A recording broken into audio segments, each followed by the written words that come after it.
yang saya hormati, di sini ada tamu kita juga, Bapak Nadir Syah Husein, Profesor Doktor. Selamat datang, Prof. Datang ke lantai 2 kantor pengurus besar Nahdlatul Ulama. Ini adalah perpustakaan kita, manuskrip NU, perjalanan sejarah Nahdlatul Ulama. Sebagian tersimpan baik di sini. Di samping tentu saja ada beberapa tempat yang lain. Bapak Imam Pituduh, Wakil Sekretaris Jenderal yang saya hormati. Ini adalah diskusi rutin kita. Ketepatan kita hari ini menyambut Tahun Baru Islam, dan saya ingin perkenalkan sebelum Bapak Sekjen nanti memberikan sambutan pertama, saya ingin perkenalkan kepada seluruh hadirin di sini yang walaupun tentu saja sudah kenal. Sebagai moderator, saya tidak elok kalau langsung saya berikan kepada Pak Sekjen dan Pak Nadir Syah. Gitu ya. Saya punya kenangan pada tahun 80-an dulu, saya adalah sebagai wartawan majalah Tempo. Gitu ya. Saya datang ke seorang yang sangat alim. Saya berdiskusi dengan beliau sampai kepada bab, kemudian ada satu hadis yang berbunyi la nikaha illa biwaliyin, seperti itu kan. Nah, terus kemudian saya tanyakan kepada beliau, pada si alim itu, pada alim ulama itu la kan bagaimana?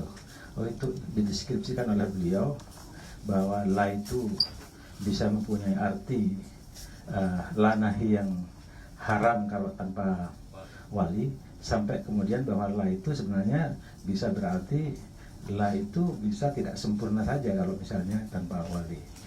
Dideskripsikan sedemikian rupa sehingga kalau misalnya orang menikah itu tanpa wali pun dalam sebuah hukum Islam, gitu ya, dalam sebuah negara Islam, maka itu tidak boleh dihudud kalau misalnya terjadi seperti itu. Dan orang itu adalah orang yang sangat alim, adalah ayahanda dari Bapak Nadir Syah Husein ini. Jadi beliau adalah kecerdasannya mewarisi ayahnya, gitu ya. Dan nanti kita dengar apa yang akan disampaikan oleh beliau.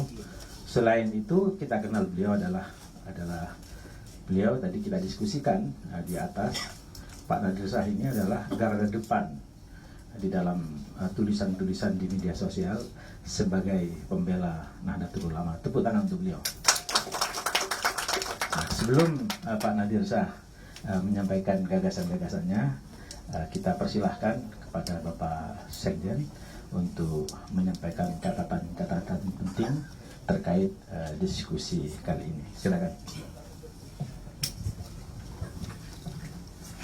Assalamualaikum warahmatullahi wabarakatuh. Bismillah, alhamdulillah. Allahumma salli wa sallim wa barik ala sayyidina wa maulana Muhammad wa ala alihi wa sahbihi ajma'in. Amma ba'd. Al-mukarramun, para alim, sini hadir para kiai. Pertama tentu akan masakan bihudurikum akhina al-karim Syekh Nadir Syah Husein, Profesor Doktor, kebanggaan kita. Beliau ini Rais Suriah dari PCI NU Australia dan New Zealand. Jadi, tugasnya beliau ini mengislamkan orang Australia lah kira-kira, ya. Dan lebih tepatnya meng-NU-kan orang Australia, ya.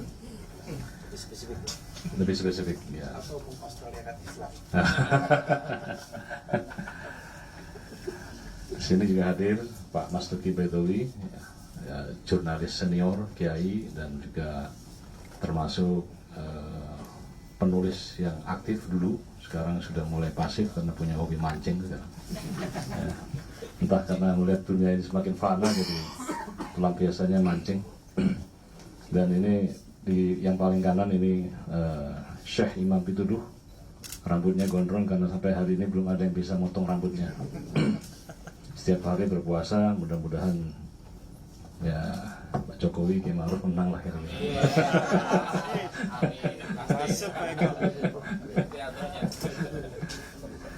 Jadi baik Prof Nadir maupun Syekh Imam ini rambutnya sama-sama gondrong. Ya, nanti kita tanya kenapa gondrong. Para hadirin, teman-teman netizen yang hadir, Bapak Ibu sekalian,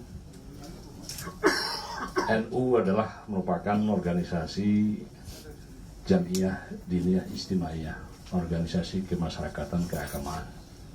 Dia memiliki, kita semua sebagai keluarga besar NU memiliki dua amanah. Pertama adalah amanah diniyah, yang kedua adalah amanah watoniyah. Maka tugas kita sesungguhnya adalah sesuai dengan lambangnya. Kalau kita lihat logo NU itu ada bola dunia.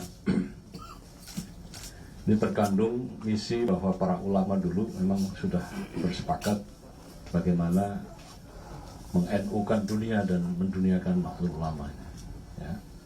Dan saya kira sekarang sudah bisa kita lihat berdasarkan statistik, satu-satunya ormas dengan warga ataupun anggota yang terbesar di seluruh dunia civil society adalah Nahdlatul Ulama. Kita memiliki anggota 91,2 juta. Kemudian saya ingin mengatakan bahwa NU ini adalah ormas yang mengajarkan Islam sebagaimana yang diajarkan oleh Nabi besar Muhammad SAW, yaitu Islam yang ramah bukan yang marah, Islam yang merangkul bukan Islam yang memukul, Islam yang mengajak bukan mengejek. Bahkan dakwah dari seluruh para ulama NU kita adalah dakwah yang menyejukkan. Sebagaimana dalam Quran disebutkan, ud'u ila sabili rabbika bil hikmati wal mau'izatil hasanah. Seru dan ajaklah manusia ke jalan Tuhanmu dengan penuh kebijaksanaan dan pengajaran-pengajaran yang baik. Itulah kenapa Islam di Indonesia ini menjadi agama yang mayoritas. Bahkan satu-satunya negara di dunia ini dengan jumlah penduduk yang mayoritas adalah beragama Islam hanya di Indonesia. Dan Islam yang dikembangkan di Indonesia adalah Islam yang tasamuh, tawasud, tawazun, Islam yang moderat. Hari-hari ini kita menghadapi apa yang disebut sebagai masuknya gerakan transnasional yang mencoba mengaduk-aduk, mengganggu cara keberagamaan amaliyah yang sudah berjalan sekian lama dengan ajaran-ajaran baru ya, yang menurut pandangan para ulama-ulama yang masyhur di Nusantara ini adalah ini potensi-potensi yang akan memecah belah. Maka kita terus menghadapi tantangan-tantangan ini dengan terus mengajarkan kepada seluruh warganya terutama adalah bahwa Islam ini pada dasarnya merupakan agama kemanusiaan. Kalau dalam Quran disebutkan, tadi Cak Duki memulai dengan la, saya juga mulai juga dengan la. La khairu fi katsirin min najwahum illa man amara bi shadaqatin aw ma'rufin aw islahin bainan nas. Surat An-Nisa ayat 114. Kalau enggak percaya silakan dibuka. Ya. Dan kira-kira terjemah bebasnya adalah tidak ada gunanya kita ini berkumpul, berserikat, berormas, ya, bernegara sekalipun, ya, kalau tidak melahirkan 3 agenda penting. Apa itu? Yang pertama adalah bisodakotin, artinya kita membantu yang lemah. Yang kuat membantu yang lemah, yang kaya membantu yang miskin. Kemudian diharapkan tentunya bagi mereka yang berkecukupan adalah memberikan bantuan kemanusiaan. Kemudian al-ma'rufin adalah berlaku baik. Kalau kita tidak bisa berlaku baik, janganlah berlaku buruk. Dan yang ketiga ini adalah tugas kolektif yang disebut sebagai membangun satu masyarakat, membangun peradaban, membangun atau melakukan apa yang disebut sebagai transformasi. Maka agama ataupun organisasi yang akan kekal ke depan adalah mereka yang mendasarkan kepada 2 pilar yang dalam Quran disebutkan. Pertama adalah falya'budu rabb hadzal bait, mengajak manusia untuk menyembah kepada Tuhannya. Yang kedua adalah alladzi at'amahum min ju'in wa amanahum min khauf, adalah mereka yang bisa membebaskan warganya dari 2 keterjajahan. Yang pertama adalah al-ju', yaitu rasa lapar. Yang kedua adalah al-khauf, membebaskan dari ketakutan, dari kekhawatiran. Maka NU dan kita semuanya berkomitmen agar menjadikan agama ini adalah agama yang mendamaikan. Ya. Maka para ulama NU, ya, kita mengajarkan kita menghormati pada siapapun. Ya. Hari-hari ini kan banyak sekali yang mengajarkan agama, mendakwahkan agama dengan cara mengancam, dengan cara menebar kebencian, dengan cara menteror, dengan cara-cara yang dalam Quran tadi disebutkan tidak bil hikmah wal mau'izatil hasanah. Nah, ini yang justru akan menyesatkan dan mengaburkan makna Islam itu sendiri. Saya kira ini sebagai pembuka kita, ya. Dan alhamdulillah saya memang kemarin 2, 3, 4 hari yang lalu saya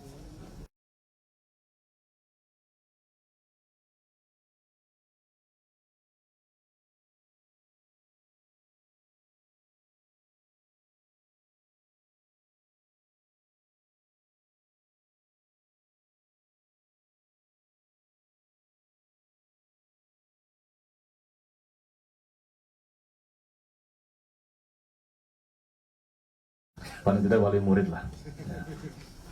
Dan acara ini akhirnya terselenggara, dan terima kasih kepada Prof. Nadir Syah.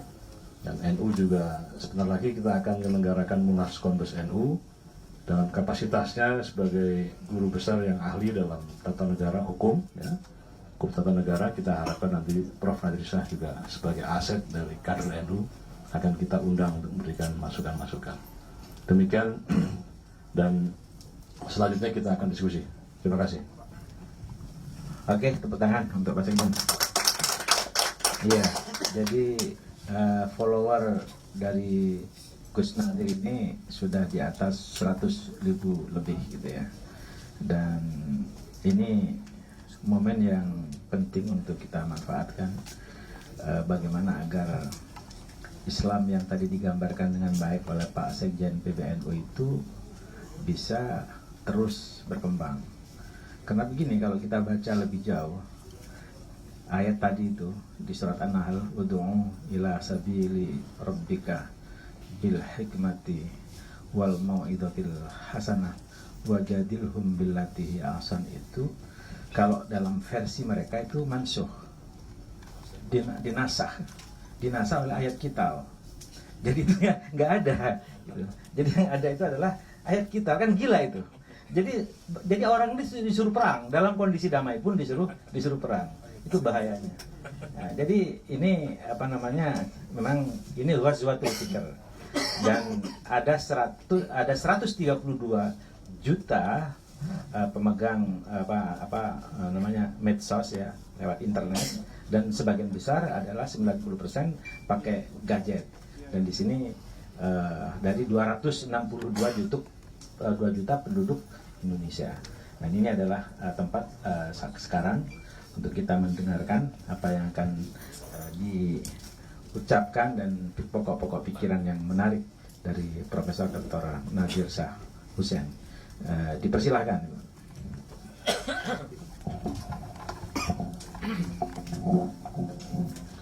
Assalamualaikum warahmatullahi wabarakatuh. Bismillahirrahmanirrahim. Wa bihi nasta'in ala umuri dunya waddin. Assalatu wassalamu ala man uhyal Qur'an wa ahli baitihil kiram wa sahbi zabil Qur'an. Amma ba'd. Yang saya hormati Bapak Sekjen yang sukses menjadi wali dan memberi kehormatan kepada saya mengundang di PBNU ini. Dan ini tempat yang mulia, perpustakaan. Saya sebagai dosen dunianya ya cuma perpustakaan aja gitu. Jadi kalau Pak Sekjen nanti ke Melbourne minta anterin saya ke kafe kemana, saya nggak tahu, saya taunya perpustakaan aja. Begitu juga kepada Pak Moderator senior kami, Pak Mas Tuki, juga Syekh Imam ini. Alhamdulillah tadi juga sudah ketemu dengan Pak Yai Said. Sayang sekali beliau harus menengok istrinya sehingga tidak bisa menemui bapak-bapak dan ibu-ibu serta kawan-kawan semua. kalau dengan Pak Sekjen ini saya punya banyak kesamaan. Kami angkatannya sebaya, angkatannya catatan si boy, lupus, gitu ya. Ya. Baik budi dan tidak sombong. iya, gitu kan. Dan badannya juga ukurannya sama gitu ya, double XL kayaknya. Pengurus besar lah ya. Pembesar kita besar. Hanya bedanya beliau pernah jadi menteri kan begitu. Saya tetap jadi santri. Gitu. Nah, Islam agama kemanusiaan. Saya tadi senang mendengarkan pengantar dari Pak Sekjen karena Pak Sekjen ternyata sekarang sudah jago dalil. Orang NU ini kan biasanya kan nggak senang dalil. Jadi karena beliau sedang dalil, saya nggak perlu dalil lagi. Gitu. Nah, Islam agama kemanusiaan, ini tadi saya bercanda di atas tadi. Ini judulnya nanti diprotes. Bukankah Islam itu mengcover semua? Gak cuma kemanusiaan tapi juga kebinatangan dan tumbuh-tumbuhan gitu ya. Katanya rahmatan lil alamin, semesta alam, kok yang disebut cuma kemanusiaan gitu kan. Ini kan kita kan sekarang zamannya goreng-menggoreng ini ya. Jadi harus hati-hati gitu ya. Nah, Islam agama kemanusiaan ini tentu bukan menafikan unsur-unsur lainnya. Ini kita hanya fokus pada satu titik ini. Yang menarik buat saya adalah pesan langit dalam Al-Quran. Artinya ini wahyu ya. Tetapi kemudian yang membawakannya itu, yang membawakan wahyu, mengajarkannya itu sejak dulu sampai sekarang, sampai Nabi Muhammad SAW itu manusia. Jadi bukan makhluk dari langit, tapi manusia. Nah ini menarik menurut saya. Penggambaran tentang orang-orang yang kita anggap suci, yaitu para nabi di Al-Quran itu juga sangat manusiawi. Nah, kita tahu misalnya bagaimana herannya orang-orang kafir Quraisy ketika Nabi Muhammad mengklaim sebagai nabi terakhir. Bagaimana mungkin orang yang berjalan ke pasar, makan sama-sama kami, tiba-tiba menjadi nabi, menjadi utusan. Karena bayangan mereka itu kalau ini adalah nabi, membawa pesan dari langit, tentu ini semacam malaikat kah, semacam apa, makhluk dari langit yang juga dikirim, bukan manusia di bumi. Tapi ternyata tidak, manusia di bumi yang berjalan bersama-sama, yang kemudian jalan di pasar, makan bareng-bareng, begitu ya. Sampai waktu ada orang Arab Badui datang dari jauh menemui Nabi, terengah-engah dan terpesona dengan wibawa Nabi sampai tidak bisa berkata-kata. Kata Nabi Muhammad, apa, tenang dulu, saya juga manusia biasa yang suka makan daging dendeng gitu. Nah ini cara kenapa, karena itu rupanya tradisi orang Baduy makan daging dendeng untuk ya. Kalau di sekarang kan kita makannya daging tempe yang setipis kartu ATM itu ya. Perbedaannya itu. Nah begitu juga penggambaran terhadap nabi-nabi yang lain. Ini luar biasa. Bagaimana Nabi Adam kemudian diperintahkan untuk menjauhi pohon ya, dan kemudian melanggar, itu manusiawi sekali ya. Nabi Musa misalnya, penggambaran dalam Al-Quran itu begitu Nabi Musa naik ke Bukit Sinai, melihat cahaya, ternyata di situ cahaya itu kemudian ternyata Allah yang bertajali ke sana ya. Dan bertanya gitu, itu di tanganmu apa Musa? Tongkat. Lemparkan tongkat. Dilempar jadi ular. Apa yang Nabi Musa lakukan? Kabur, ketakutan. Padahal itu mukjizatnya. Bayangkan, Quran menceritakan itu tanpa beban, bahwa Nabi Musa, seorang nabi, takut dengan mukjizat itu sendiri. Sampai kata Tuhan apa? Berhenti Musa, tidak pantas seorang rasul sedang bercakap-cakap dengan Tuhan kabur gitu. Ini kan manusiawi sekali penggambaran ya. Jadi makanya kalau kita lihat para kiai di pondok pesantren itu juga sederhana, bersahaja, apa adanya gitu ya. Karena betul-betul mewarisi para ulama, warasatul anbiya gitu. Karena penggambaran dalam Quran juga sangat manusiawi. Nabi Musa lagi misalnya cadel gitu ya, dipilih jadi nabi gitu. Nggak pede, sampai kemudian disuruh ketemu Fir'aun, minta ditemani sama Nabi Harun. Jadi bayangkan, nggak pede, terus terus kemudian melakukan kesalahan, pernah memukul gitu ya, tapi jadi nabi. Apa? Jadi kalau ternyata orang-orang biasa bisa jadi presiden tuh ya biasa aja lah gitu ya.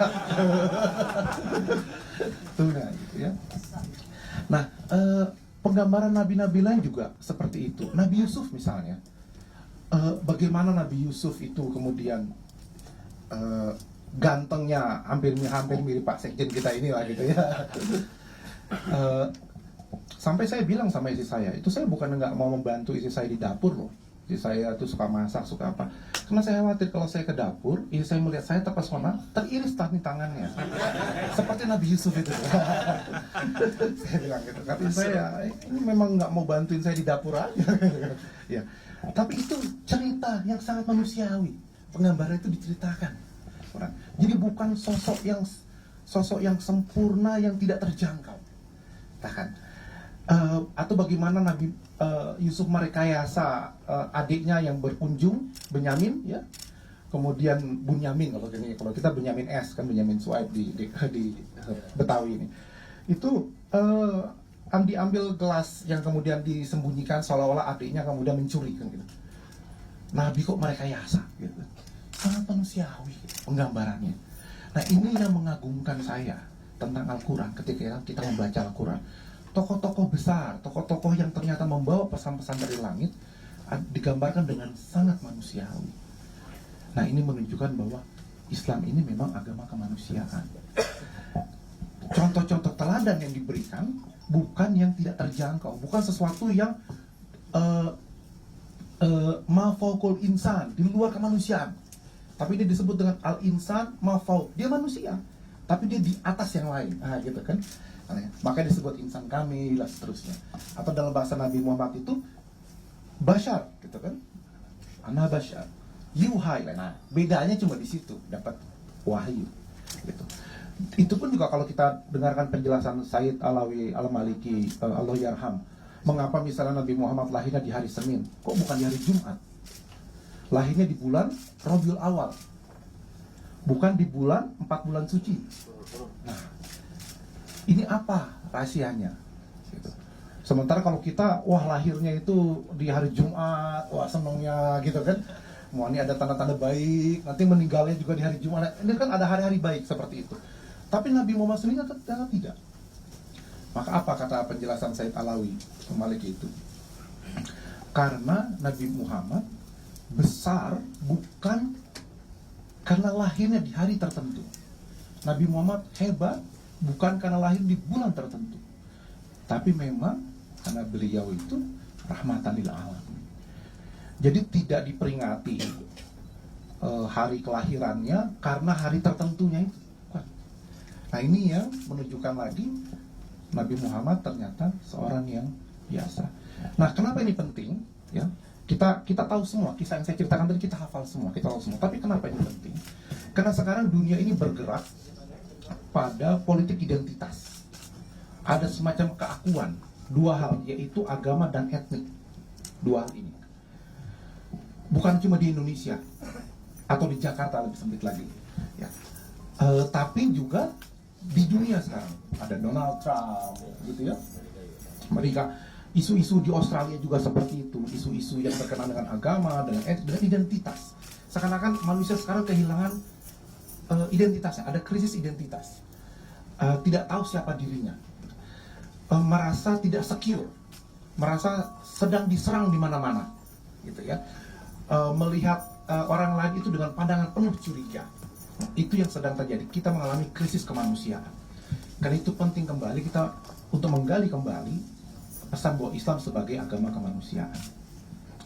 Nah, 3 hal saya kira yang pesan langit, yang siapapun kalau mau jujur tanpa mengetahui sosok Nabi Muhammad, tanpa mengetahui tentang Islam, tapi membaca 3 saja paling tidak message dalam Al-Quran dari pesan langit, itu pasti percaya bahwa Al-Quran ini memang bukan dibuat oleh manusia biasa. Pertama adalah pesannya, orang yang paling bertakwa adalah orang yang paling mulia adalah orang yang bertakwa. Inna akramakum indallahi atqakum. Nah, kalau kita baca ayat itu sekarang biasa toh, Orang khutbah Jumat juga isinya iman takwa kan begitu kan. Nah, tapi ketika 15 abad yang lampau ayat itu turun, itu mengubah tatanan sosial. Jadi para pembesar Quraisy itu mengatakan, ya kami mau menerima Islam, tapi kalau kami belajar Islam denganmu ya Muhammad, dibedakan dong.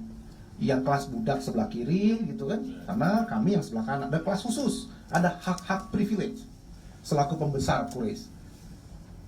Nabi Muhammad katakan tidak. Jadi mereka harus duduk bareng dengan Bilal yang mantan budak gitu ya.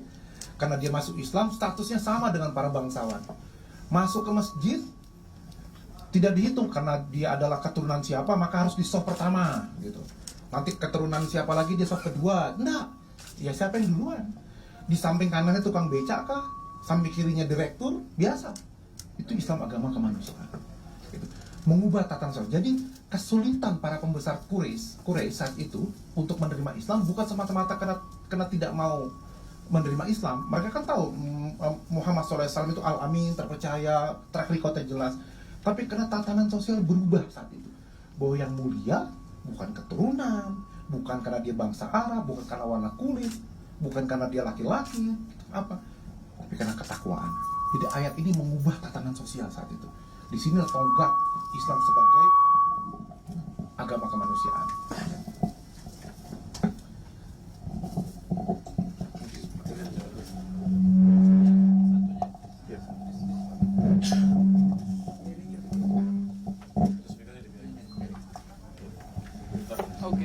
Ini kalau kata Pak Kiai Hasyim Muzadi almarhum, kalau tidak ada masalah teknis itu bukan di NU. Masuk Pak Eko. Pesan langit kedua, yaitu janganlah kebencian kamu terhadap suatu kaum menghalangi kamu untuk berlaku adil. Ini dahsyat ini. Ya, pesan langit yang pertama tadi saja kita belum bisa banyak melaksanakan, yaitu jangan ada unsur kedaerahan, jangan ada unsur kemudian partisan dan seterusnya. Melihat betul-betul ketakwaan, ukurannya ketakwaan. Hormat kepada keturunan Nabi, oke. Hormat kepada keturunan kiai, oke. Tapi kalau masalah ketakwaan itu Allah yang tahu, kan begitu. Nah, maka pesan yang kedua ketika dikatakan bahwa kita harus berlaku adil, bahkan di saat kita membenci orang itu, di saat kita tidak suka, kita tetap harus berlaku adil. Salah satu riwayat asbabun nuzul ayat ini, yaitu ketika sebelumnya waktu mau peristiwa Hudaybiyah, ya, itu unta-unta para sahabat Nabi itu dirampas oleh kafilah kaum Quraisy. Begitu Fatu Makkah, di saat kemudian umat Islam jumlahnya lebih banyak dan menguasai, mau masuk ke Mekah, di perjalanan mereka melihat, itu kafilah yang dulu ngambil unta kita, gantian kita rampas sekarang. Turun ayat ini, nggak boleh. Wah, ini luar biasa. Ini pesan langit. Nggak mungkin ini dari manusia biasa. Ini pasti pesan dari langit, yang sampai sekarang pun kita masih belum bisa melaksanakannya sepenuhnya.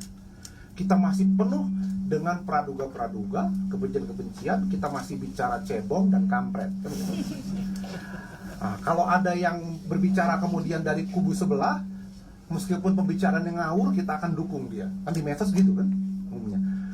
Sebaliknya kalau dia salah, tapi dari kubu kita akan mati-matian mendukung. Ya, padahal ayat Quran mengatakan ini pesan langit. Kita tidak boleh berbuat seperti itu. Kita harus berlaku adil. Pesan yang ketiga, yang menurut saya ini pesan langit yang lagi-lagi luar biasa, dan kita harus belajar terus-menerus untuk melaksanakannya. Antu atul amanati ila ahliya. Tunaikanlah amanat itu kepada yang berhak. Asbabun nuzulnya ketika Fatu Makkah, maka keluarga yang turun-temurun memegang kunci Ka'bah mau direbut oleh salah satu sahabat. Alasannya kan sederhana, kami yang menang, kami yang mayoritas. Ini Ka'bah, rumah kami, setelah berhala-berhala disingkirkan segala macam, kunciannya gitu kan, dikejar untuk diambil. Maka dia berteriak meminta perhatian Nabi gitu. Terus turun ayat melarang. Jadi kalau orang ini tidak melakukan kerusakan, orang ini melakukan tugasnya dengan baik, Kenapa mesti dicopot? Untung waktu itu belum ada tagar ya, ganti kuncian Ka'bah gitu.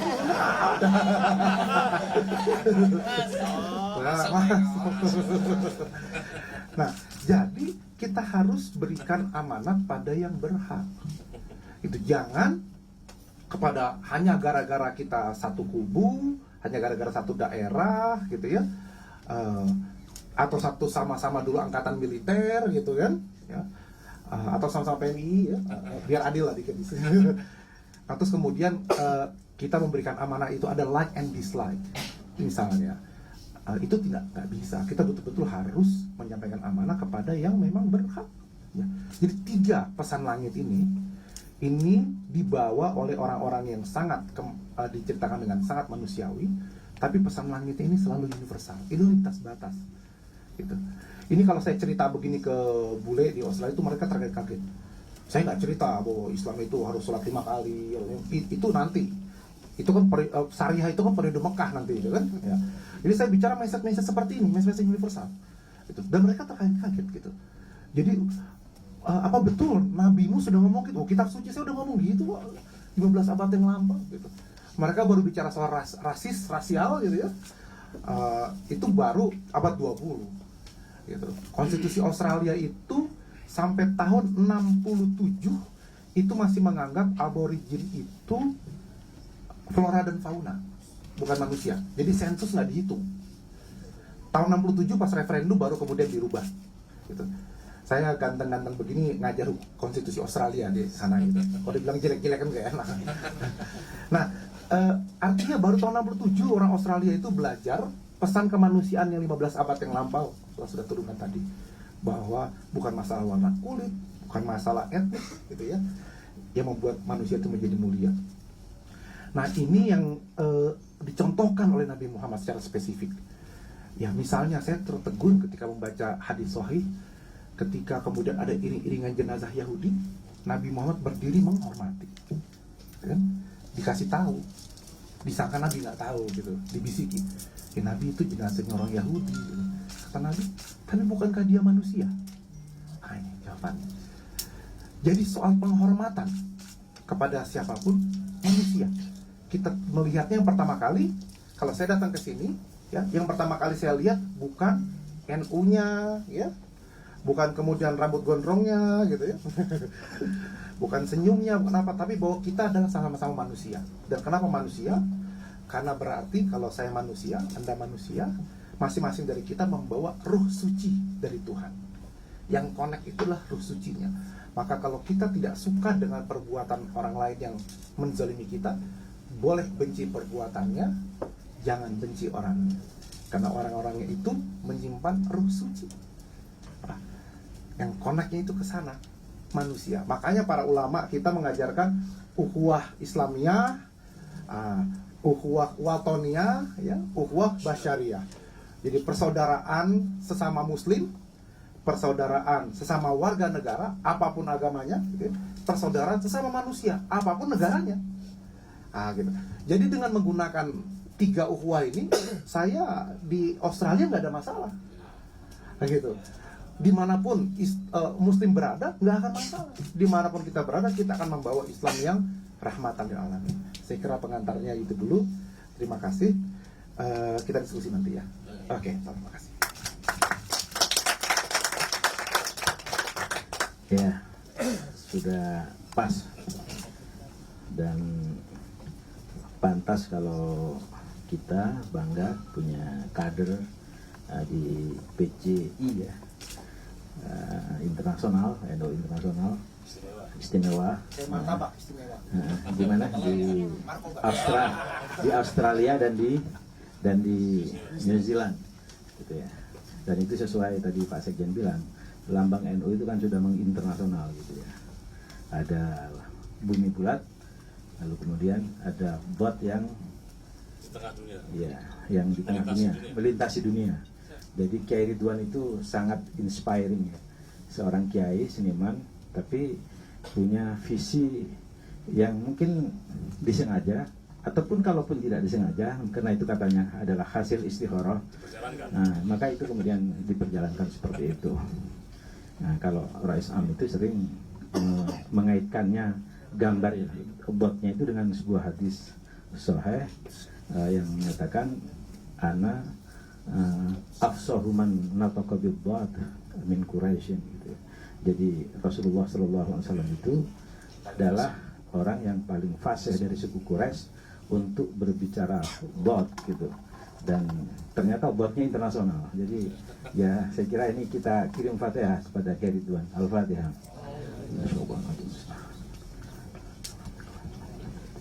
Iya,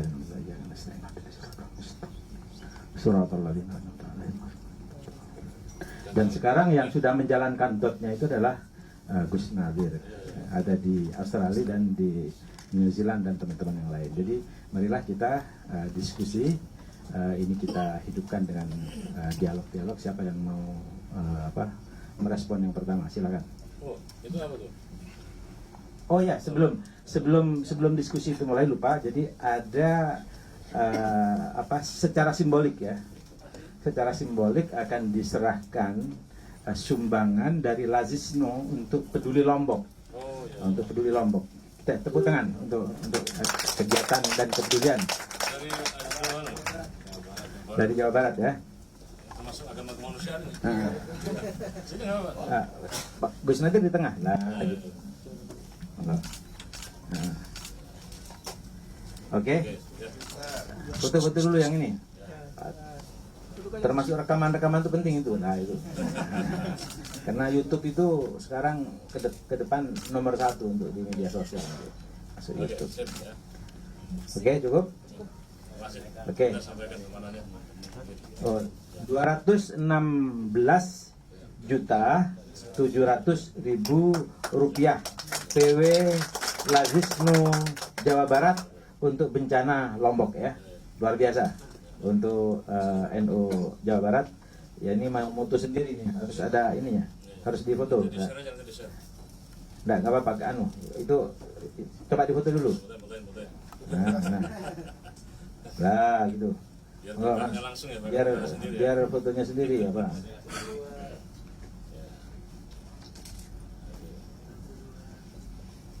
Oke sip. Ya. Terima kasih. Langsung saya sampaikan aja. Nah, oke. Jadi kepada teman-teman NU Jawa Barat, Lazisno Jawa Barat, kami sampaikan terima kasih.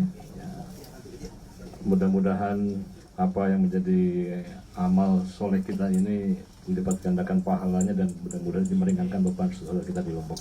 Dan kami sampaikan kepada khalayak yang hadir bahwa Lazisno Pusat sekarang sudah mengumpulkan lebih dari 7 miliar bantuan untuk Lombok. Ya. Alhamdulillah.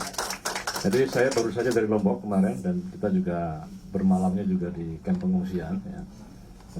Bantuan-bantuan dari NU Peduli Lombok itu antara lain adalah untuk pembangunan masjid atau mushola darurat, madrasah atau sekolah darurat. Ya.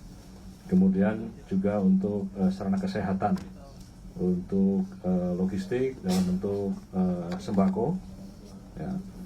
Kemudian membangun rumah-rumah, ya, rumah-rumah tahan gempa. Kita juga membantu pemerintah karena ini membutuhkan bantuan pembiayaan yang besar sekali. Kemudian kami juga melakukan terapi psikososial dalam bentuk trauma healing kepada selama anak-anak di sana. Karena berdasarkan catatan BMKG sudah ada 2036 kali gempa ya, selama sebulan ini. Dan masyarakat di sana masih dalam keadaan trauma. Kita doakan mudah-mudahan keluarga yang ditinggalkan, keluarga yang sudah menjadi korban, kita doakan mudah-mudahan husnul khotimah, dan keluarga kita dan saudara kita yang ditinggalkan diberikan kesabaran, ketabahan, dan mudah-mudahan tentunya segera berakhir ya musibah yang datang bertubi-tubi selama ini. Ala hadirnya Al-Fatihah. Bismillahirrahmanirrahim. Terima kasih. Oke, kita lanjutkan diskusi kita. Tadi Gus Nadir sudah menyampaikan 3 pesan langit yang sangat penting untuk agama kemanusiaan. Mungkin ada respon dari teman-teman. Silakan. Silakan, Pak. Silakan.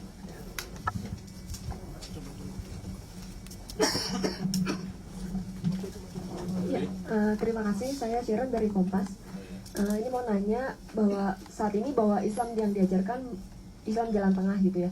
Tapi di satu sisi ada juga Islam-Islam yang radikal.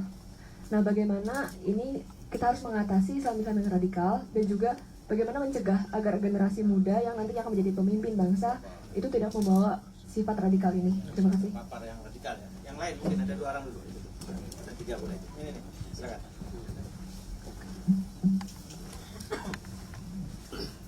Assalamualaikum warahmatullahi wabarakatuh.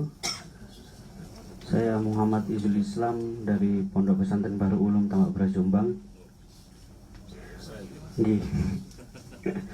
Jadi yang mau saya tanyakan di sini terlepas daripada 3 pesan langit yang tadi disampaikan dari Prof. Nadir atau Gus Nadir tadi, yang mau saya tanyakan adalah NU atau Islam kan mempunyai 4 komponen ukhuwah. Ada ukhuwah Islamiyah, ada ukhuwah watoniyah atau basari apa? Iya, ada ukhuwah watoniyah, ada ukhuwah basariyah atau ihsaniyah. Insaniyah, manusia. Jadi yang mau saya tanyakan itu di dalam apa namanya suasana perpolitikan atau suasana ya bisa dibilang suasana pemilu atau pemilihan dan lain sebagainya, 4 komponen ukhuwah ini seolah-olah itu dilupakan oleh manusia. Jadi tadi yang sudah disampaikan oleh Prof. Nadir apa namanya inti pada manusia yang sebenarnya adalah roh suci itu tiba-tiba hilang karena kepentingan sesaat. Dan kadang-kadang juga setelah dari suasana perpolitikan itu kita tidak bisa membedakan antara memanusiakan manusia dan apa namanya membedakan antara sekat-sekat sosial yang tadi Islam agama kemanusiaan adalah untuk menghilangkan stratifikasi sosial atau sekat-sekat sosial yang ada tadi. Ya, jadi yang mau saya tanyakan adalah bagaimana cara mengimplementasikan kembali 4 komponen ukhuwah itu di dalam suasana perpolitikan atau di dalam suasana pemilu yang sekarang ini. Terima kasih. Wassalamualaikum warahmatullahi wabarakatuh.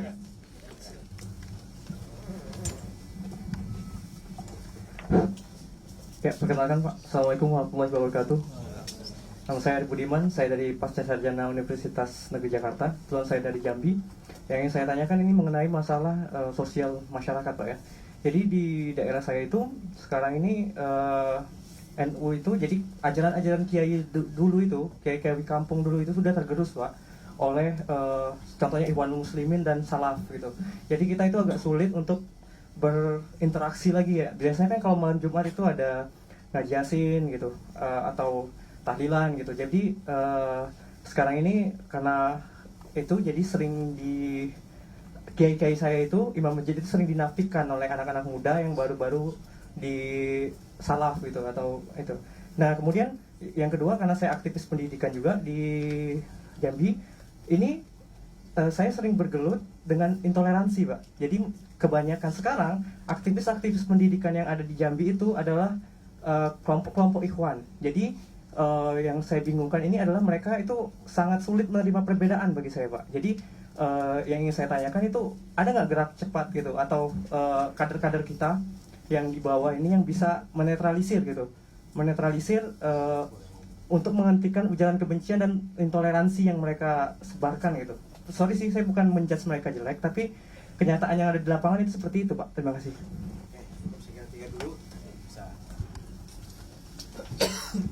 Oke, langsung Mas Nadir.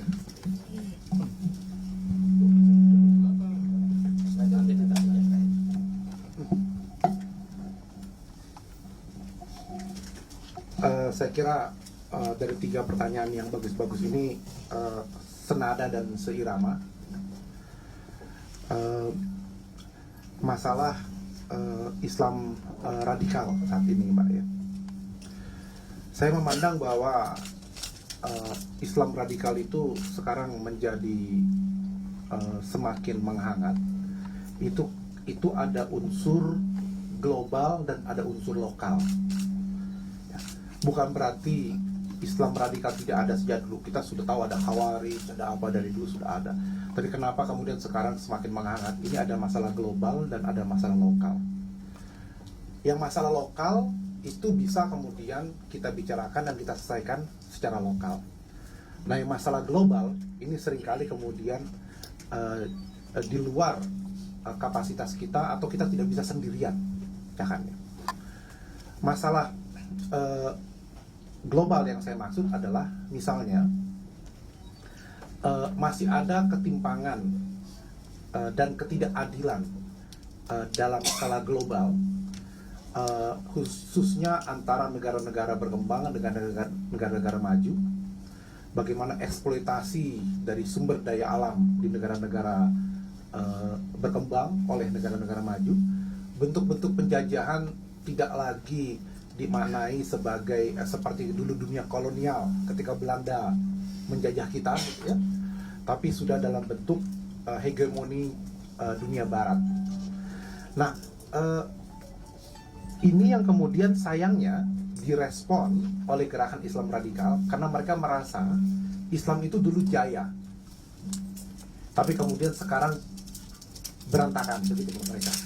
Maka kita melihat untuk merespon isu global itu muncullah gerakan yang juga global, gerakan Salafi, gerakan Ikhwan Muslim, itu kan gerakan-gerakan global, termasuk gerakan Hizbut Tahrir, ya, di mana mereka merasa bahwa harus dilawan ketidakadilan global ini juga dengan gerakan yang global. Nah, ini berbeda dengan misalnya gerakan Nahdlatul Ulama yang meskipun bola dunia tadi seperti dijelaskan, gitu, tapi itu justru dimulai dari Jombang, ya. Dan bicara masalah lokal dulu sebelum kemudian bicara masalah global. Kalau mereka itu tidak, karena mereka hadir memang untuk merespon masalah global. Nah, itu gerakan-gerakan Salafi, Ikhwani, Hizbut Tahrir itu seperti itu, merespon masalah global. Yang kita akui memang masih banyak persoalan-persoalan di tingkat global. Misalnya saya ingin menyebutkan masalah Palestina. Misalnya, banyak sekali misalnya kolega saya di Australia itu yang tidak habis pikir. Mereka bukan orang Islam, gitu ya. Mereka berdasarkan agama kemanusiaan itu tadi. Mereka berdasarkan humanity. Mereka tidak bisa menerima bagaimana kezaliman yang terjadi di Palestina saat itu misalnya. Atas nama hak asasi manusia, atas nama kemanusiaan dan seterusnya.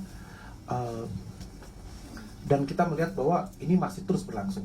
Nah, di tingkat bawah, di tingkat lokal, isu-isu global itu kemudian dijadikan semacam ekspresi kemarahan, ya, ketidakberdayaan umat Islam untuk menandingi masalah-masalah global tadi, itu diekspresikan dalam bentuk lokal. Maka kita lihat sekarang kenapa yang terkenal itu adalah ustadz-ustadz yang keras, yang kemudian bisa menumpahkan emosi umat. Bagaimana kita lihat juga para politisi lokal jualan emosi umat. Narasi yang dikembangkan adalah selalu Islam diserang, gitu kan? Kita ditindas, kita dijajah, kita seterusnya. Itu narasi yang dikembangkan. Dan ini yang mudah sekali connect dengan saudara-saudara kita yang lain, gitu kan? Ini yang coba dikembangkan. Nah ini. Lantas bagaimana respon dari pihak Nahdlatul Ulama? Nahdlatul Ulama meresponnya adalah yang ketika kita bicara Islam rahmatan lil alamin, itu adalah Islam itu sendiri, bukan strategi, bukan modus. Artinya apa? Kita tidak berbaik-baik, kita mengatakan Islam itu rahmatan lil alamin karena kita sedang kalah. Di dunia global, tadi saya disebut bahwa ada ketidakadilan, ada kezaliman, ada segala macam. Kemudian kita mengatakan Islam rahmatul alamin, itu bukan karena kita sedang kalah di dunia global, tidak. Kita mengatakan Islam rahmatul alamin bukan karena kita secara akademik kalah dengan Barat, secara ekonomi kita kalah dengan Barat, sosial budaya kalah dengan Barat, sehingga untuk menghibur diri kita katakanlah Islam rahmatul alamin. Atau misalnya, kita tidak mengatakan Islam rahmatul alamin karena partai politik kita belum menguasai parlemen. Ini hanyalah sekedar strategi. Tidak. Ini bukan strategi. Atau karena kita minoritas. Misalnya saya di Australia, ya saya terpaksa berbaik-baik pada kanan kiri, ya kita kan minoritas. Islam rahmatil alamin direduksi menjadi cara untuk strategi atau modus gitu ya. Nah, NU tidak seperti itu. Mau kita minoritas, mau kita mayoritas, mau kita sedang berkuasa atau kita sedang kalah, kita tetap punya standar etika, nilai-nilai universal yang diajarkan oleh Nabi Muhammad. Yaitu kita tetap harus memegang akhlakul karimah, kita tetap harus berdakwah dengan tadi bil hikmah, mau'izatul hasanah, kalaupun harus berdiskusi, berdebat, billati hiya ahsan, gitu ya, dengan cara yang lebih baik dan seterusnya. Itu nilai-nilai universal yang berlaku seterusnya. Mau dalam kondisi kalah, kondisi menang gitu ya, berkuasa dan berkuasa, kita harus pegang. Nah, ini yang membedakan kita Nahdlatul Ulama dengan Islam radikal tadi itu.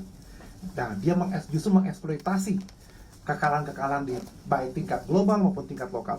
Makanya itu tadi saya bilang, yang disenangi sekarang adalah penceramah yang mengangkat isu itu.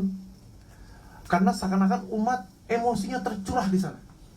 Gitu.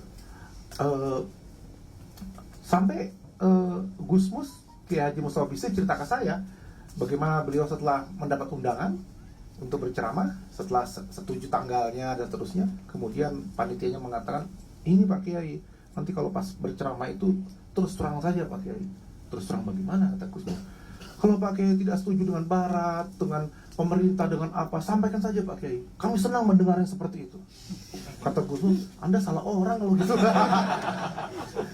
Nah, gitu. Karena jualannya kan seperti itu. Jadi kalau kita perhatikan, temanya sama. Ya, Islam tertindas, Islam ini sedang diserang. Nah, perasaan tidak secure itu, perasaan kita kalah dalam segala hal, segala level, itu membuat tiba-tiba connect secara global, baik yang mulai dari Syria sampai ke mana-mana gitu ya. Nah, NU tetap berpegang teguh pada Islam yang rahmatul alamin. Apapun kondisinya, kita tetap harus menjaga. Artinya apa? Kalaupun kita sedang berperang, ada seperangkat nilai etika yang Rasulullah ajarkan. Tidak boleh membunuh perempuan, tidak boleh membunuh anak-anak, tidak boleh merusak rumah ibadah, tidak boleh membunuh para rahib, para pendeta, tidak boleh menghancurkan rumah ibadah mereka dan seterusnya. Ada seperangkat nilai etika yang diajarkan oleh Rasul dan harus kita terapkan. Kalau enggak, apa bedanya kita dengan mereka, kan gitu. Ya. Atau kalau tadi misalnya orang yang tiba-tiba mengatakan ini Islam rahmatan lil alamin, tapi karena hanya strategi, begitu mereka menang pemilu, begitu mereka berkuasa, keluar wajah aslinya untuk mengislamkan negara Indonesia misalnya. NU tidak begitu. Kita tetap menang atau kalah, kita tetap Islam rahmatan lil alamin. Kita nggak baperan. Jadi kita move on, gitu ya, nggak baperan. Baik. Kemudian 3 ukhuwah diimplementasikan dalam suasana politik. Bagaimana? Jadi bukan 4-3 tadi ya, sampaikan. Jadi ada Satu lagi, Bro. ukhuwah Nadiyin. Nah, itu urusan Pak Sekjen nanti. Nadiyin. Nah, bagaimana kita mengimplementasikannya? Nah, saya kira ini kita perhatikan saja ya, tema-tema yang dipakai oleh para ustadz. Apa? Kalau tema-temanya yang tadi Islam radikal, dia akan menitik beratkan kepada ukhuwah Islamiyah. Maka yang terjadi adalah kalau ada ustadz dai yang kepleset bicara, Nabi Muhammad itu pernah sesat, gitu ya, misalnya, itu akan dimaafkan. Ya ini kan kita sesama Islam, ukhuwah Islamiyah. Nah, gitu. Terus kalau kemudian ada lembaga tur umroh yang korupsi, yang tidak merangkakan, dimaafkan karena ini sesama Islam, ukhuwah Islamiyah, gitu. Tapi kalau kemudian ada yang non muslim terpleset bicara atau apa, wah ini harus dihantam segala macam, pengadilan, nah gitu kan. Nah, karena menitik beratkannya kepada ukhuwah Islamiyah, gitu. Nah, kalau kita timpang hanya pada ukhuwah Islamiyah saja, terus kemudian kita tidak kepada ukhuwah watoniyah dan ukhuwah basyariyah, maka kita tidak adil. Maka pesan langit yang kedua tadi saya bilang itu, bahwa janganlah kebencianmu terhadap satu kaum menghalangi kamu berlaku adil. Berlaku adil itu adalah tempatkan sesuatu pada porsinya, kan gitu. Nah, kelihatan kok dari ceramah-ceramahnya, kalau yang dari NU, tiga-tiganya ini akan balance, akan dipakai. Ya. Nyetelnya itu akan pas. Ulama NU tuh paling seneng nyetel. Nyetelnya tuh pas. Jadi bukan begini, begitu ngomong sama orang Islam ngomongin Kristen. Wah, begitu nanti ngomong sama Kristen, Islam rahmatan lil alamin. Enggak. Ngomong dimanapun, ya kayak ini tuh ngomong sama orang NU, ngomong sama ketemu orang Muhammadiyah, ketemu sama PKS, ya. Kok pada ketawa ini? Atau misalnya ketemu dengan interfaith dialog, ya, para tokoh agama, sama omongannya itu. Kalau bukannya kemudian depan muka belakang lagi, enggak, sama. Karena ukuran standar kita akhlakul karimah yang diajarkan oleh Rasulullah SAW. Jadi kita butuh nyetel. Nah ini untuk bisa nyetel pasnya ini, pas ya. Apa ini? Pas apa? Ya itu pas. Wah ini. Baik, tapi bisa saya respon ini. Nyetel pas itu hanya orang NU yang bisa. Dan orang NU dan orang-orang Katolik bisa. Kenapa? Karena orang Katolik itu sewaktu Bunda Maria dengan tangan sucinya menjahit semalam suntuk jubah untuk Yesus, kemudian sampaikan, ini anakku, tinggal dipakai jubah. Begitu dipakai, apa kata Bunda Maria? Paskah. Maka muncullah hari Paskah. Ya. Ini joknya. Jadi kalau dulu jok-jok begini biasa gitu, orang Katolik nggak akan tersinggung gitu ya, karena Gus Dur pun juga banyak jok yang juga mentertawakan Islam sendiri kan begitu kan semua. Nah ini yang lebih biasa, tapi sekarang ini bisa masuk 2 tahun ini jadi begini semua. Nah gitu kan ya. Nah itu saya bilang nyetelnya itu mesti pas. Jadi pas yang saya maksud bukan pas yang itu. Sebelumlah. Baik. Ini kemudian banyak masuk Salafi Ikhwani sulit menerima perbedaan. Ya. Kenapa kemudian dakwah Islam global tadi itu, Islam yang radikal seperti Ikhwani, Salafi, Hizbut Tahrir itu lebih mudah diterima? Karena mereka mengajarkan Islam dengan cara yang simple.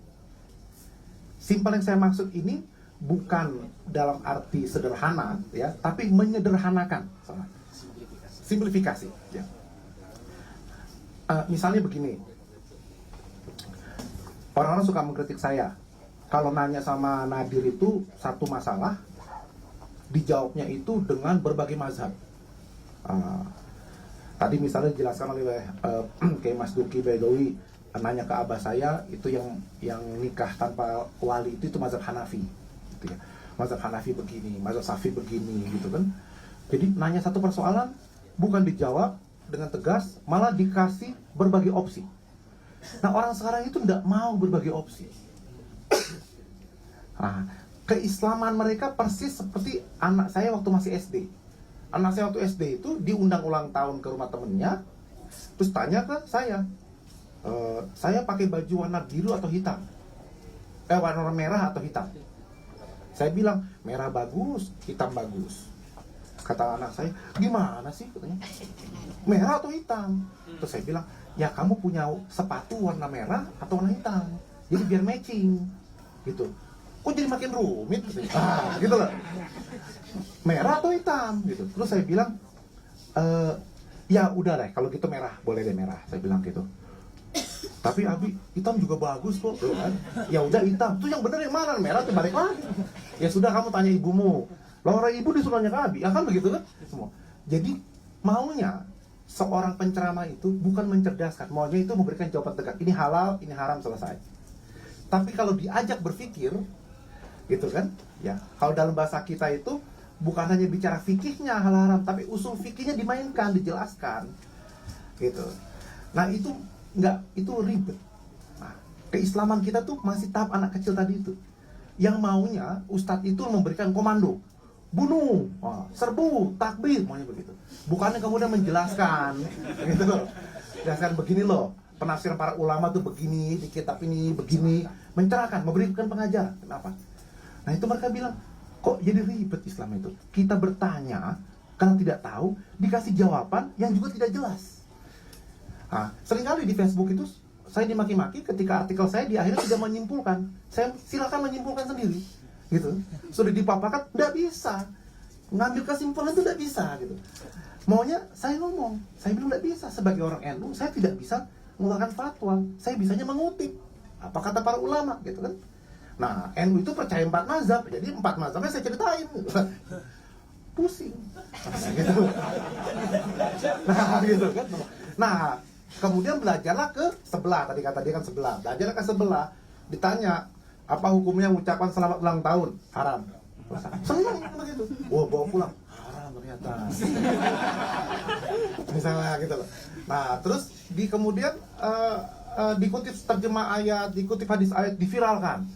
Sementara kalau kita yang di pondok belajar, loh, ini hadisnya sahih atau tidak? Kita buka dulu sarah hadisnya. Kalau sanadnya kita cek, ada jarh ta'dil di sana, ada seterusnya kita lihat. Dan itu terlalu panjang penjelasannya, nggak muat. Kalau di satu meme aja tuh nggak muat satu gambar gitu kan. Nggak mempresentasikan. Nah, ini persoalan gitu. Karena itu seringkali para ustadz-ustadz dai-dai yang terkenal sekarang ketika melakukan metode tanya jawab, ya tidak perlu saya sebut namanya gitu ya, tanya jawab, dia bukan memberi penjelasan, bukan memberikan jawaban, tapi memberikan pernyataan, statement yang dikeluarkan. Dan itu yang kemudian diambil. Jadi mudah. Bayangkan belajar itu cukup Quran hadis gitu. Saya jelaskan tafsir ayat di medsos. Saya jelaskan sampai ada buku saya tafsir Al-Quran di medsos gitu ya. Ini perusahaan ini udah punya belum buku saya ini? Belum ya. Nah, itu ketika dijelaskan tafsir begini, saya kutip 10 kitab tafsir, jelaskan ini. Bahkan teks Arabnya pun saya kutip kan, masukkan. Makin pusing dengan mereka gitu kan. Pusing.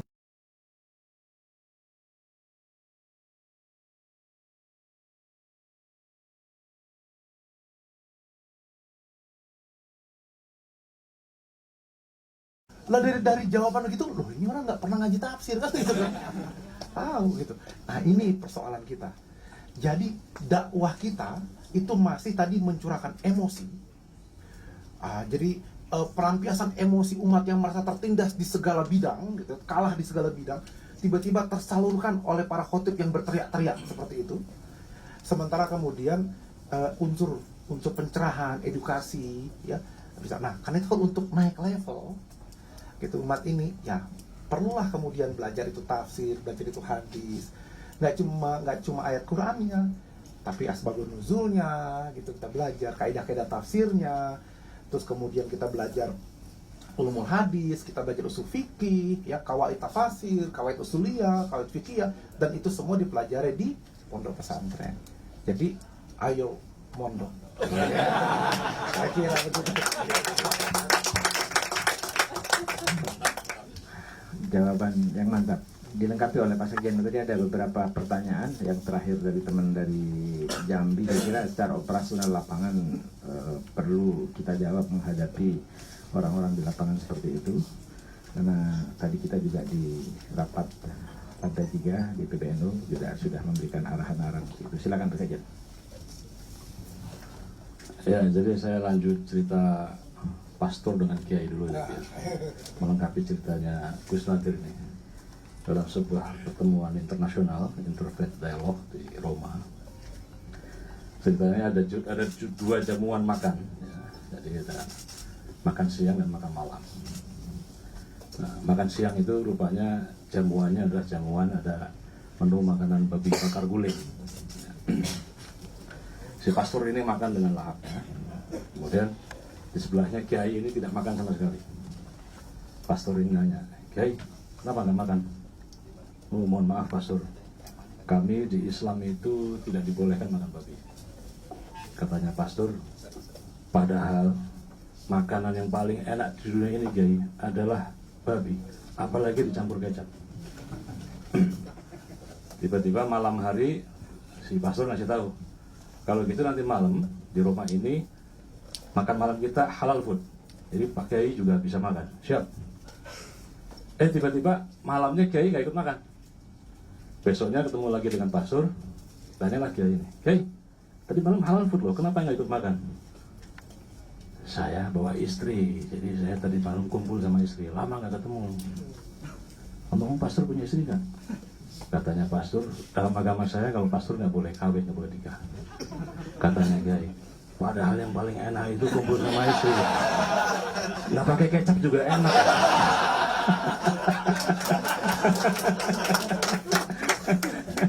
Jadi ini ukhuwah insaniyah ini, ukhuwah basyariyah ini, persaudaraan kemanusiaan. Nah, saya ingin menjawab dari teman-teman dari Kompas ya. Jadi memang sekarang ini era sosial media. Ya. Orang buru-buru belum mendapatkan informasi yang utuh sudah main share, sehingga menimbulkan perpecahan di berbagai macam, dan juga kadang-kadang orang langsung percaya dengan informasi ini. Maka NU melakukan apa yang disebut dengan gerakan kontra narasi, ya, dengan menyiapkan konten-konten Islam yang damai, yang menyejukkan. Karena bagi kita beragama itu sebetulnya harus 3 pilar, kalau enggak juga pasti bermasalah, yaitu harus ada yang disebut dengan akidah, proses pentauhidan itu, kemudian syariah dalam beragama, dan yang ketiga ini adalah pilar yang disebut dengan akhlak, akhlakul karimah. Innama bu'itsu, nah ini dalil lagi nih. Utama makarimal akhlak. Jadi diturunkannya Nabi ke bumi ini sebenarnya adalah untuk menyempurnakan akhlak. Nah, kadang-kadang yang tetangga sebelah itu hanya mengandalkan mendasarkan pada akidah dan syariah. Sama sekali tidak, sama sekali mengesampingkan akhlakul karimah. Sehingga dakwahnya juga keras, ya, mengkafir-kafirkan. Ya. Ulama-ulama kita dulu tuh mengislamkan orang Indonesia. Sekarang mereka itu mengkafirkan yang sudah Islam. Di mata mereka saya ini, apalagi Gus Nadir, udah pokoknya sangat kafir lah. Saya udah sahadat lagi. Satu lagi. Islam lagi. Jadi kita melakukan yang disebut dengan kontra narasi, dengan sekarang makanya PBNU mewajibkan seluruh santri-santri agar memposting, ya, ajaran-ajaran dari para kiai, para guru-guru kita. Ya, sekarang sudah lumayanan lah, sudah ada Gus Muwafiq, ada banyak kiai-kiai NU yang bersosmed sekarang. Ya. Karena menghadapi tantangan era sosial media, era milenial. Yang tadi oleh Cak Duki disampaikan bahwa hampir 52% penduduk Indonesia ini sekarang bergadget, ya, berhandphone. Ya. Maka kita melakukan kontra narasi melawan gerakan radikalisme. Ya. Nah, tidak ada pilihan. Kalau kita, Cak Duki pernah membuat satu statement yang menurut saya cukup luar biasa itu. Kalau NU meninggalkan dakwah bil sosmed, maka dalam hitungan tahun akan menjadi fosil, katanya. Untuk Cak Duki ini termasuk kuat nggak pernyataan ini? Saya nggak berani ngomong begitu. Nah, maka sekarang NU dengan berbagai macam sosial medianya juga sedang melakukan berbagai macam dakwah bil sosmed. Saya kira Pew Research Center telah melakukan satu kajian yang cukup serius, ya. 4% dari penduduk Indonesia atau sekitar 10 juta itu sudah terpapar dengan gerakan radikalisme, dengan ISIS, ya. Nah, ISIS itu ikatan suami istri satu. Nah, itu ada satu fakta-fakta yang menurut saya adalah tantangan bagi kita, ya. Tetapi di sisi lain, sahabat saya Hasan Ali itu juga membuat satu kajian di Al-Farah Institute, ya, bahwa sebetulnya amaliyah NU itu pelan-pelan sudah lumayan menjadi satu amaliyah yang mayoritas diikuti dalam keberagaman umat Islam Indonesia. Dengan satu survei yang mutaakhir ini menunjukkan bahwa dari 100% umat Islam Indonesia yang merayakan atau memperingati Maulid Nabi itu ada 91%. Padahal kan warga NU sekarang dari 30 kan bertambah sekarang sekitar 46%. Jadi kalau ada 230 juta penduduk Indonesia yang Muslim di Indonesia ini, 46%-nya berdasarkan LSI, mutafakun alaih ini sumbernya, itu 46%. Tapi kalau dilihat dari amaliyahnya, yang ziarah kubur ada sekitar 72%, yang membaca kunut ada 80%, yang memperingati atau merayakan Maulid Nabi ada 91%. Jadi sebetulnya potensi untuk mendotkan ini, ya, itu sangat besar sekali. Mudah-mudahan dengan tampilnya Gus Nadir dan teman-temannya lain, kita harapkan ini bisa mewarnai khasanah dari Islam di Indonesia khususnya, tentu, dan di dunia pada umumnya. Demikian dan terima kasih. Ini undangan yang hadir ini di sini antara penggemar saya atau penggemar Gus Nadir beda-beda tipis ini.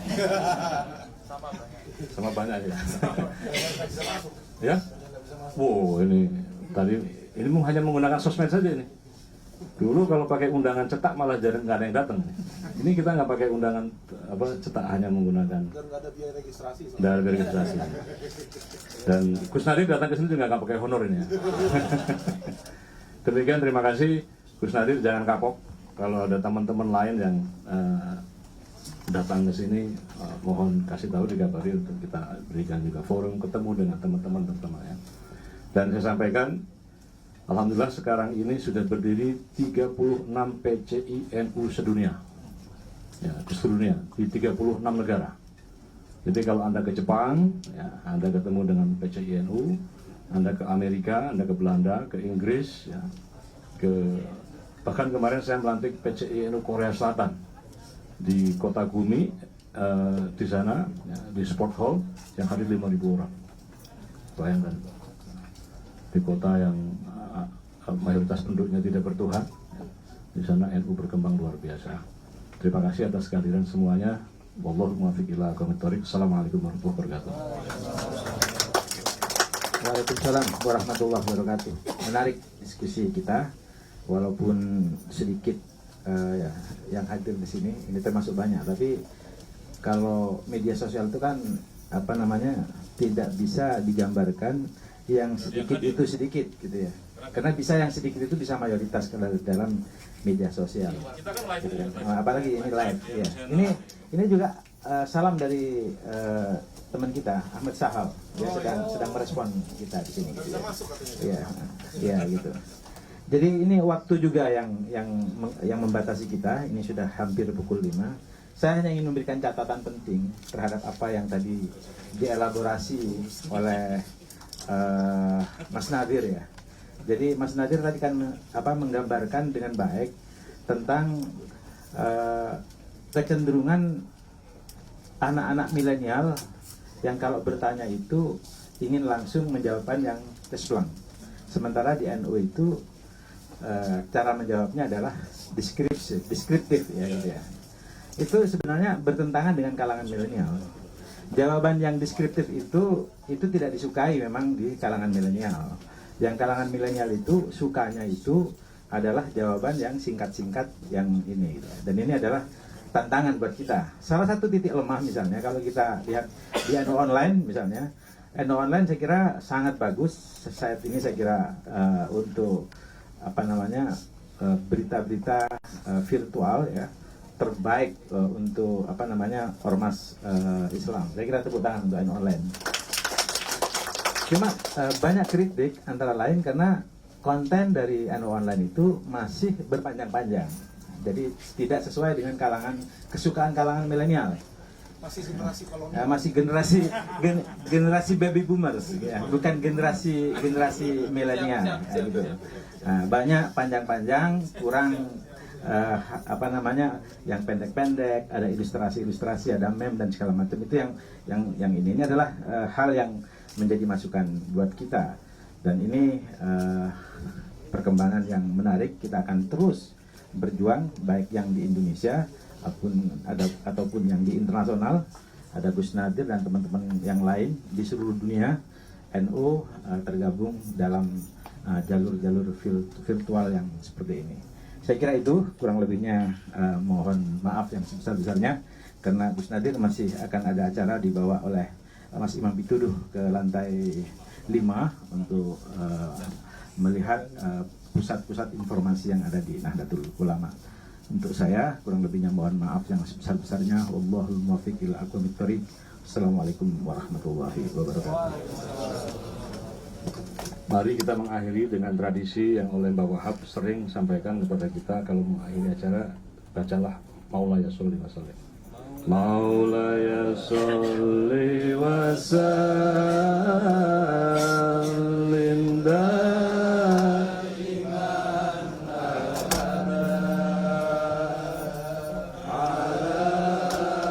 habibika khairil khalqi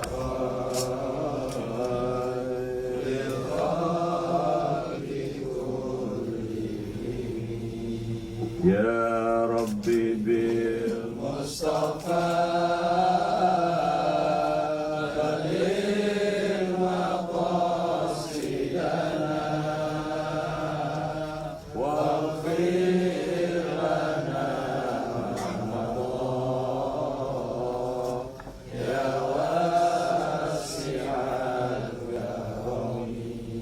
Terima kasih dan sesaat lagi nanti kita akan menyongsong Hari Santri tanggal 22 Oktober. Ya, kita akan ada banyak kegiatan, ya, antara lain adalah pembacaan sholawat Nariyah 1 miliar yang akan dibacakan oleh seluruh keluarga besar NU dan ini merupakan bagian dari doa keselamatan untuk bangsa. Terima kasih dan sering-seringlah berkunjung kemari perpustakaan yang luar biasa ini. Biasa di luar. Ini ada buku, sumbangan buku. Oh, tanda tangan. Ya. Silakan yang mau tanda tangan bukunya tersendiri. Terima kasih atas kehadiran semuanya. Assalamualaikum warahmatullahi wabarakatuh.